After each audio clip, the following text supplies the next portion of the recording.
What up, world? It's your boy Mo Better. I'm back. You remember, in real life with Mo Better. Actually, kind of late, running late on a piece that I said I would drop about about a month or so ago. This demonstration is really about the value of the real woman from a real man's perspective. I actually say I'm kind of late, but I may not be because it may not be a setback. It might be a setup because at this time somebody might really, really need to hear what I'm saying. This may touch somebody now like it wouldn't have 2 months ago. And remember that sometimes we think things are setbacks when they're not. They're setups for greater situations that the Most High has placed for us. Again, this situation or this demonstration is about the definition of the woman from a real man's perspective. It's actually a piece from my book. It's from a chapter. I think it's chapter 7. And this piece is called Attentive. But it defines what I said it would. So you would catch it how I put it together. Hopefully. Read the piece. It says, some say that you can see a person's soul and innermost feelings by looking into their eyes. So I look into yours intensely. God himself said that it was not good for man to continue to live alone. So he created your gender for me. Entire nations have risen and fallen for the love of just one of your kind. So priceless and mind-boggling is your essence. The infinite universe is compared to you. I understand that you are a relic, so I examine you, coming to the conclusions and realizations that terminologies such as uniqueness and antiquity cannot define you. But the Epicureanism in my blood continuously drives me to examine the sights, sounds, smells, textures, and tastes that only you possess exquisitely. Unable to alone, for 9 months, one of your species allowed me to exist in tranquility, then tried to teach me to love in a world that you knew would teach me to hate. Blessed with the ability to empathize with you, even scares you when I express the reality of your value. You have a magnetism stronger than an astrologer's eyes to a star-filled night. Some stalk and gawk. I mentally, emotionally, and spiritually dissect you in amazement. Some lust. My attraction is in perspective. Some also stare. I admire. But because I seek the answers to your enchanted existence from you in the ways that I do, even by you at times, I'm considered to be infatuated when I'm only a physical manifestation of your dreams and fantasies, thought only to be in fairy tales, but actually materialized. So I'm envied, hated, and feared by both men and women who don't understand that I am only attentive.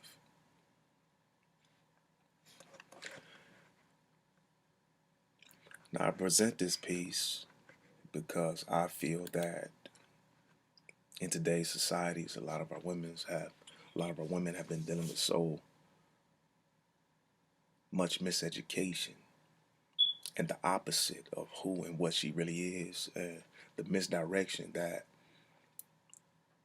when what she says she desires actually manifests, she doesn't know how to deal with it.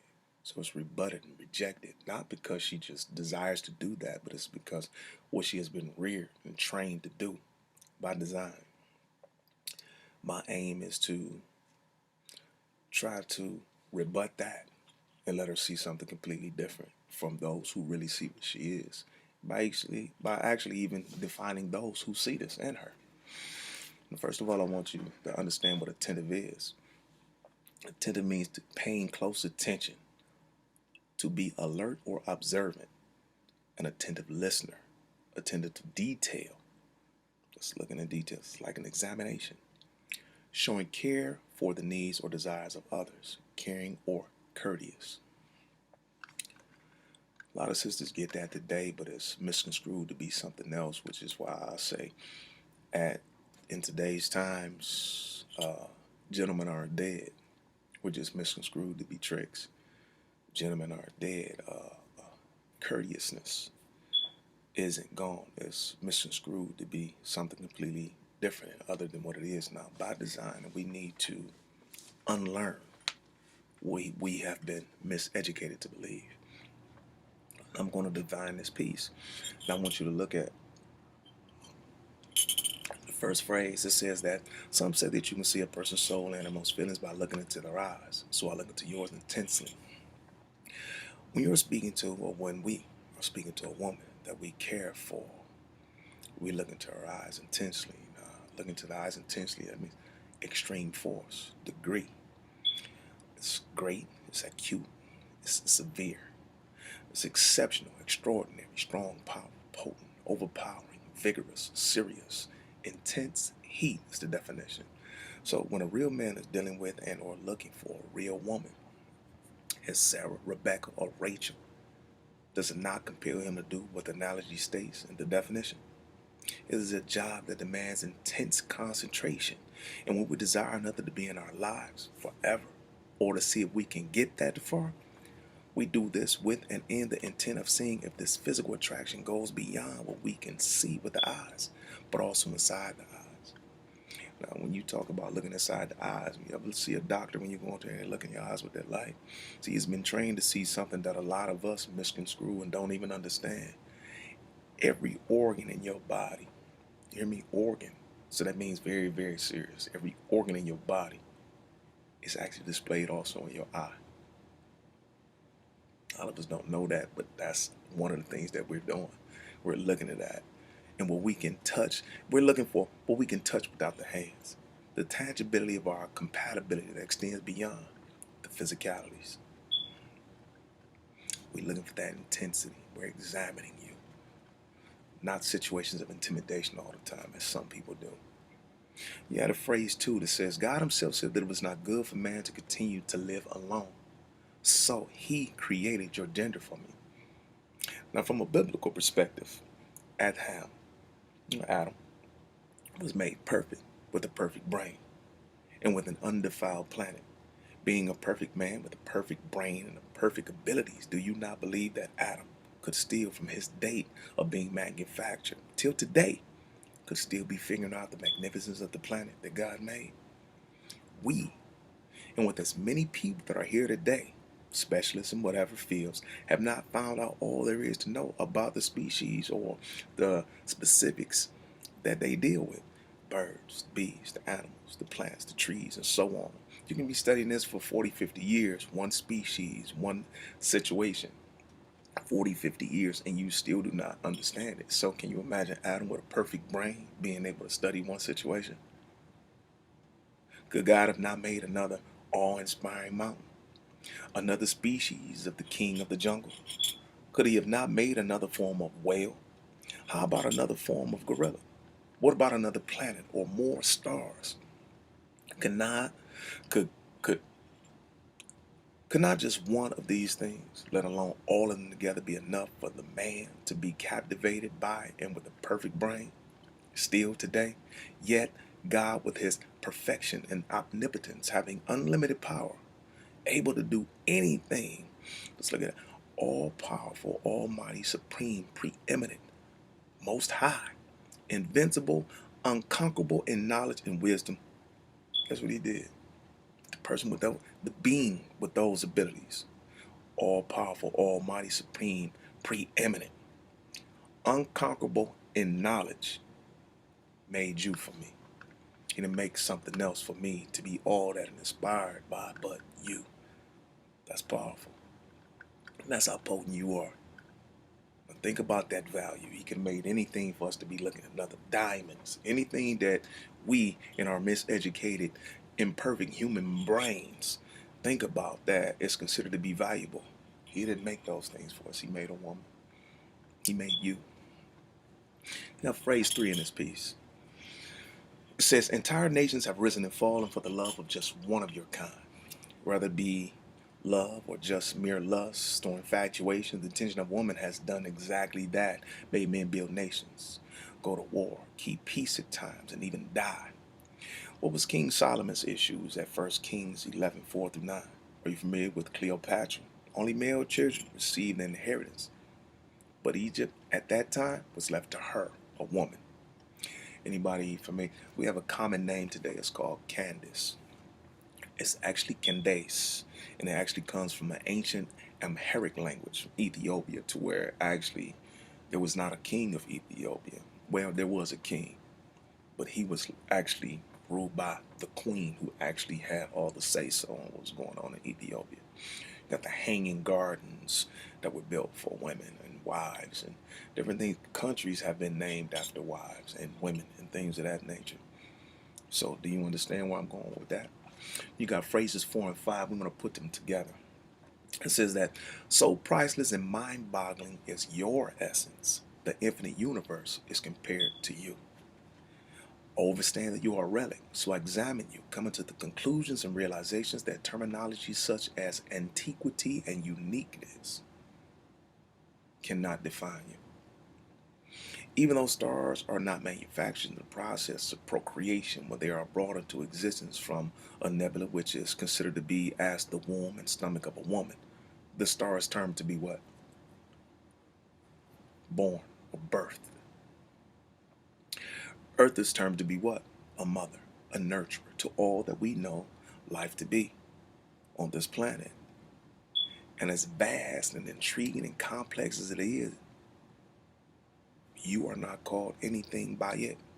Even from the elders of writings and with those same writings since they began, the making of all there is compared to you. Kind of deep, right? Let's look at just a few of the words you are defined as here. Antiquity, beginning or origin, or a period of time most often synonymous with the term classical. Now, what do you think of when you think of classical? And this is what you are defined as. You have priceless. Priceless means so precious that its value cannot be determined. So you think a guy got you for a house or a car, a diamond, 10-carat ring, or whatever you think it is. Think about that again. This is from a biblical perspective, from the Most High. If you believe in the Most High, He said that you're priceless. And what does He say? Priceless means so precious that its value cannot be determined. But in our imperfect minds, that's what we begin to believe, that we can have a price on this. So begin to rethink that. Have we already seen this from the above described? Now let's look at unique. Unique means being the only one of its kind, unlike anything else. This is not just you as the woman species, but this is every individual woman also. I'm going to get a little deep right here, but this is a real man's perspective and understanding of your value. Look at Genesis chapter 1, verse 4, verse 10, verse 12, verse 18, and verse 21, and then verse 25. These are the days in which the Most High was making things. And after each one of the creative periods, God looked at what He made and said what? He said, it is good. These are stars, the universes. Understand that it's not one universe, they're universes. While they're whales, everything that we call great. He said it was good. On the 7th day or period, He rested because He allowed everything to begin to take its place in the cycle of life He made. Again, He rested on the 7th day, and He continued to make things from 1 through 6 and stated everything He made was good. Correct? Okay, now look at verse 31. 31 is very important. In verse 4, verse 10, verse 12, verse 18, verse 21, and verse 25, on these creative days, He said everything that He made was good. He said that everything was good, but not until He made you, the woman, the last of His physical creations that we know of. Did He change that phrase from good to very good in verse 31. Now, after all these creative days and all these things being made, He said it's good. It's not to say that those things are not good. They're great as well. But why did He change that definition when He made you? To very good. After He made you and making that statement, He then rested as you, the woman, being the key to our physical universe, was made to set everything that we call life into motion. That's powerful. Do you understand that about you? Did you ever look at those verses like that? Let's look at verse 6. It says, but the Epicureanism in my blood, the Epicurean, excuse me, says the Epicureanism in my blood continuously drives me to examine the sights, sounds, smells, textures, and tastes that only you possess exquisitely. First, understand what Epicureanism is. It is an ancient school of philosophy or thought founded in Athens by Epicurus. The school rejected determinism and advocates hedonism, pleasures as the highest good. So whatever it is that you like that pleased your physicalities, that's what really meant something. But at the same time, it was of a restrained kind. It was mental pleasures, was regarded more highly than physical. So the school of thought and the fine things, the refinement of, not the refinement, let me say, the finest of things in thought. So when you got something that you consider to be precious now, like schools, like some people look at paintings a whole lot different than you, or a whole lot different than we do. It's art to them in a different degree than it is to us. And that was the ultimate pleasure, was held to be freedom from anxiety and mental pain. And if there are any men listening, can we agree that nothing smells, looks like, sounds like, feels like, nor tastes like a woman? And even the conscious sisters know it. That's why some of you act like you act. And for those women that don't, you need to teach them, but in the proper perspective. Got phrase 7. Says, unable to alone for 9 months, one of your species allowed me to exist in tranquility, then tried to teach me to love in a world that taught me to hate.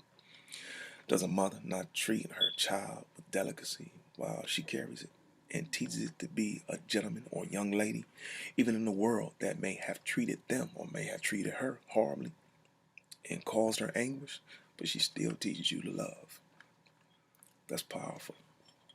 That's loving, that's nurturing, like they call it the Mother Earth. No matter what we do to it, drop bombs on it or whatever, guess what? It continues to try to replenish and sustain us. You got phrase 8. Blessed with the ability to empathize with you even scares you when I express the reality of your value. Be honest. In today's times, when a man approaches and converses with you and begins to speak with you and about you, with some of the things mentioned above, the first thing comes to your mind is clutch your purse and hide your bank accounts because this has to be gain. He's up to something that I'm not willing to give. Our women have been so misguided that they don't even believe their value extends beyond anything but the moment or the very near future. Attention for the day. But I'll continue. Go to phrase 9. You have a magnetism stronger than an astrologer's eyes to a star-filled night. Again, everyone has their own taste, but beauty in that person's eyes is beauty in that person's eyes, and admire like the eyes of an astrologer to a star-filled night. Now, do we agree that we don't even have to be an astrologer, but we are still awed at a star-filled sky on a beautiful night? Even another beautiful woman, without being homosexual, will admire the beauty of another woman. Here is another thing about your beauty.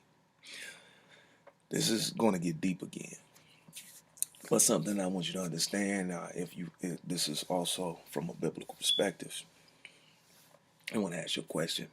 Probably everybody's going to raise their hand. How many of you want to go to heaven or be next to God? All right, everybody. I want you to read Genesis chapter 6, verse 1. You as the creation of God are so profound that angels who were actually where you want to be saw your beauty, and that you are so unique, priceless, and beautiful that they actually left heaven to materialize into human form to be with you, and forever lost their position in heaven by falling weak to your kind.